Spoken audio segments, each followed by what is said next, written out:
मित्रों, नमस्कार। बहुत कम लोग जानते हैं कि मुंबई के वर्ली सी फेस में भुट्टो परिवार की एक आलीशान कोठी हुआ करती थी। सन 1954 से 1958 के बीच भुट्टो अक्सर इसी कोठी में रहा करते थे, जबकि उनका पूरा परिवार पाकिस्तान जा चुका था। उसी दौरान मुंबई में मुगले आजम फिल्म की शूटिंग हो रही थी। नौशाद याद करते हैं, इस फिल्म में मोहे पनघट पे नंदलाल छेर गेओरे गाना फिल्माया जा रहा था। भुट्टो इस गाने को और मधुबाला पे इतने फिदा थे कि वो रोज़ इस गाने की शूटिंग देखने आते थे। वो मधुबाला से शादी को लेकर बहुत संजीदा थे। अपने इस इरादे का इजहार एक बार उन्होंने एक लंच के दौरान मधुबाला के सामने भी कर दिया था। जवाब में उन्हें सिर्फ मधुबाला के एक कहकहा भरी नसीब हुआ था। उस जमाने में किसी ने कल्पना भी नहीं की थी कि एक दिन जुल्फ़िकार अली भुट्टो पाकिस्तान के राष्ट्रपति बनेंगे। जब ये गीत फिल्माया जा रहा था तो मुगले आजम के नृत्य निर्देशक लच्छू महाराज को एक ऐसी नृत्यांगना चाहिए थी जो चेहरे के भाव और हाथों के घुमाव से गीत के शब्दों की अदायगी कर सके। मधुबाला क्लासिकल डांसर तो थी नहीं, लेकिन उन्होंने इस गाने के लिए बहुत मेहनत की। लच्छू महाराज ने उन्हें महीनों कथक सिखाया। वैसे मुगले आजम की शूटिंग देखने वालों में चीन के प्रधानमंत्री चू एन लाई, सऊदी अरब के शेख सऊद, पाकिस्तान के मशहूर शायर फैज़ अहमद फैज़ और इटली के मशहूर फिल्मकार रॉबर्ट रोजोलिनो और डॉक्टर जीवागो और लॉरेंस ऑफ अरेबिया के निर्देशक डेविड लीन भी जाया करते थे। मधुबाला बेपनाह हसीन अभिनेत्री थी। हसीन लोगों की दुनिया में भी वो अलग ही दिखाई देती थी। कहा जाता है कि उनके प्रकाशित किसी फोटो ने उनकी सुंदरता के साथ न्याय नहीं किया। उनकी तुलना अक्सर हॉलीवुड की अभिनेत्री मार्लिन मुनरो से की जाती थी। दोनों की सुंदरता के चर्चे हर जगह होते थे। दोनों की ही मृत्यु सिर्फ 36 साल की उम्र में ही हुई थी। मार्लिन की मृत्यु सन 1962 में और मधुबाला की सन 1969 में हुई थी। मधुबाला ने कभी भी अपने आप को सेक्स सिंबल के तौर पर नहीं पेश किया और हमेशा प्रेस और आम लोगों की अपनी ज़िंदगी से दूर रखा, जबकि मार्लिन की जिंदगी का मूल मंत्र था लोगों से संवाद स्थापित करना। सन 1952 में फिल्म फेयर पत्रिका ने यह जानने के लिए एक सर्वेक्षण किया था कि भारत की सबसे सुंदर अभिनेत्री कौन है। इस सर्वेक्षण में नलिनी जयवंत पहले स्थान पर आई थी, जबकि दूसरा और तीसरा स्थान नरगिस और बीना राय को मिला था। मधुबाला सिर्फ चौथा स्थान ही प्राप्त कर सकी थी। लेकिन जब सन 1993 में एक दूसरा सर्वेक्षण करवाया गया तो उसमें मधुबाला का पहला स्थान मिला। दूसरे और तीसरे स्थान पर नरगिस और मीना कुमारी रही। मधुबाला की शोहरत धीरे धीरे पश्चिमी जगत में भी फैलने लगी। उनकी कई तस्वीरें विदेशी पत्रिकाओं के मुख्य पृष्ठ पर छपी। मशहूर फिल्म निर्देशक फ्रैंक कापरा जब भारत आए तो उन्होंने कहा कि वो मधुबाला के बॉलीवुड में काम करने का रास्ता खुलवा सकते हैं। मशहूर फिल्म पत्रकार बी के करंजिया ने अपनी आत्मकथा काउंट टाइमिंग माय ब्लॉगिंग्स में लिखते हैं कि जब मैंने इस पेशकश की बात मधुबाला के पिता अताउल्लाह खान को बताई तो उन्होंने मधुबाला को ये कहते हुए हॉलीवुड भेजने से इनकार कर दिया कि उन्हें कांटी छुरी से खाना पसंद नहीं है। मधुबाला का नाम मधुबाला को देविका रानी ने दिया था। मधुबाला का जन्म 14 फरवरी 1933 को वैलेंटाइन डे के दिन दिल्ली में हुआ था। उनके बचपन का नाम मुमताज जहां बेगम था। मुमताज अपने 11 बहन भाइयों में 5वें नंबर पर थी। उन्होंने 9 साल की उम्र में ही फिल्मों में कदम रखा। उनकी पहली फिल्म थी बसंत। ये फिल्म करने के बाद वो दिल्ली वापस लौट आई। फिर उनके पास बम्बई से अमेय चक्रवर्ती का बुलावा आया, जो अपनी फिल्म ज्वार भाटा में उन्हें रोल देना चाहते थे। वो वापस बम्बई तो गई, लेकिन किन्हीं कारणों से उन्हें ज्वार भाटा का रोल नहीं मिल सका।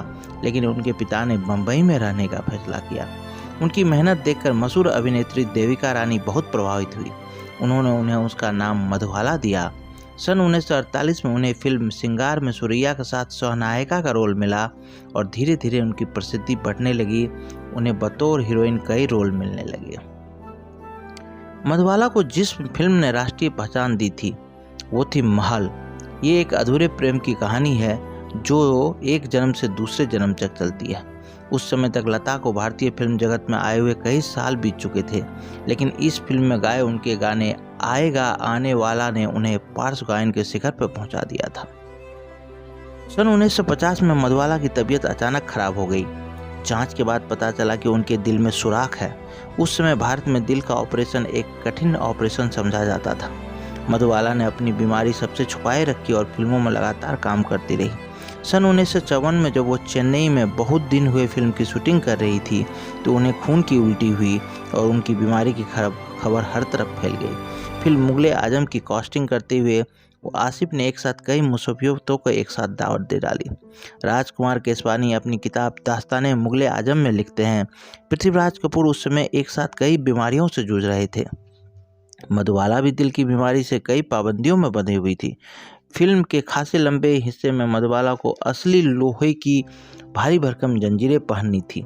कैद खाने में जब मधुबाला पर बेकस बेकरम कीजिए सरकारे मदीना का सीन फिल्माया जाना था तो डॉक्टरों की सख्त हिदायत थी कि हर हालत में वजन उठाने से परहेज करना चाहिए, लेकिन मधुबाला ने वो सीन फिल्माने दिया। मधुबाला का जिस्म लाचार जरूर था लेकिन उनके इरादे पक्के थे। मुगले आजम की कहानी की बात करें तो मधुबाला के करियर की ये आखिरी फिल्म थी। पहले ये फिल्म नरगिस को ऑफर की गई थी लेकिन उन्होंने ये फिल्म इसलिए नहीं साइन की क्योंकि उस समय राज कपूर कैंप में थी और दिलीप कुमार से उनका मनमुटाव चल रहा था। फिर ये फिल्म नूतन को ऑफर हुई लेकिन उन्होंने भी इस फिल्म में करने से इनकार कर दिया। मधुबाला ने जब ये फिल्म साइन की थी उनकी उम्र मात्र 20 वर्ष थी।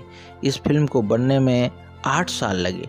बाद में नादिरा ने कहा ये मधुबाला के ही बस की बात थी कि वो 8 सालों तक ये रोल करती रही, वो गंभीर रूप से बीमार होने के बाद। मुगले आजम का सबसे चर्चित सीन था जब दिलीप कुमार मधुबाला के ओठों को एक पंख से छूते हैं। सुभाष घई कहते हैं कि इस सीन को बहुत संवेदनशील ढंग से फिल्माया गया था। इस सीन का असर किसी चुम्बन के सीन के फिल्मांकन से कहीं अधिक था। महेश भट्ट की नज़रों में यह भारतीय सिनेमा का सबसे एरोटिक सीन था।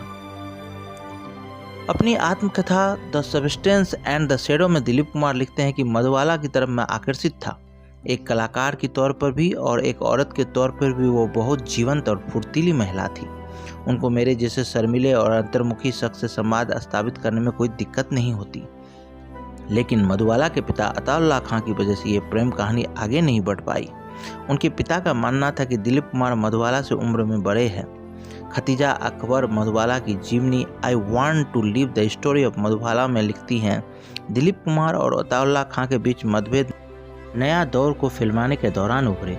इस फिल्म में बी आर चोपड़ा ने पहले मधुबाला को हीरोइन के तौर पर लिया था। जब चोपड़ा ने फिल्म की आउटडोर शूटिंग की योजना बनाई तो अताउल्लाह खां ने इस पर सख्त ऐतराज़ किया। बी आर चोपड़ा ने न सिर्फ मधुबाला की जगह बैजंतीमाला को ले लिया बल्कि उन पर कॉन्ट्रैक्ट की शर्त तोड़ने के लिए केस भी कर दिया।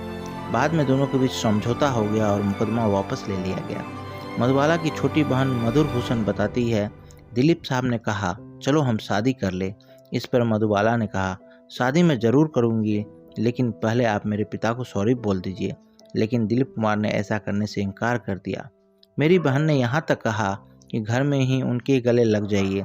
दिलीप कुमार इस पे भी नहीं माने और वहीं से इन दोनों के बीच ब्रेकअप हो गया। मधुबाला का व्यवहार बहुत ही अच्छा माना जाता था। एक जाने माने पत्रकार का कहना है कि फिल्म उद्योग से मधुबाला से अधिक मृदुभाषी और लोगों को सम्मान करने वाली महिला कोई नहीं थी।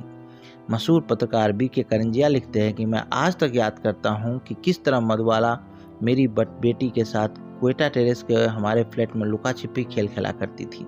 एक बार मेरी बेटी ने मेडो स्ट्रीट पर कुंबा के क्रीम बन खाने की इच्छा प्रकट की थी। अगले दिन मधुबाला का ड्राइवर क्रीम बन का एक बड़ा गिफ्ट रैप डब्बा हमारे घर छोड़ गया। जब दिलीप कुमार सायरा बानो से शादी कर रहे थे तो मधुबाला ने उन्हें संदेश भिजवाया कि उनसे मिलना चाहती है। जब दिलीप कुमार उनसे मिलने गए तो मधुबाला बहुत कमज़ोर हो चुकी थी। उन्होंने बहुत ही धीमी आवाज़ में दिलीप कुमार के कान में कहा, हमारे शहजादे को उसकी शहजादी मिल गई है, मैं बहुत खुश हूँ। जब मधुबाला ब्रिज कैंडी अस्पताल में अपनी अंतिम सांसें ले रही थी तो बी के करंजिया उनसे मिलने वाले संभवतः आखिरी व्यक्ति थे। करंजिया लिखते हैं कि नाक में ऑक्सीजन ट्यूब लगे रहने और सांस लेने के लिए संघर्ष करती मधुबाला तब भी बहुत खूबसूरत लग रही थी। मुझे देखती ही वो मुस्कुराई। मैंने उनका हाथ अपने हाथ में ले लिया। हम चुपचाप एक दूसरे की आंखों में निखारते रहे। नर्स ने मुझे उनके पास बैठने के लिए सिर्फ 5 मिनट दिए थे लेकिन मधुबाला ने मेरा हाथ नहीं छोड़ा। उनकी आंखें भरने लगी। मैंने आहिस्ता से अपना हाथ छुड़ाया और दोनों हाथ से उनका हाथ पकड़ लिया। अगले दिन 23 फरवरी 1969 यानी अपने 36वें जन्मदिन के 9वें दिन मधुबाला ने इस दुनिया को अलविदा कह दिया। उस दिन दिलीप कुमार मद्रास में शूटिंग कर रहे थे। जब तक वो बम्बई पहुंचते मधुबाला को दफनाया जा चुका था।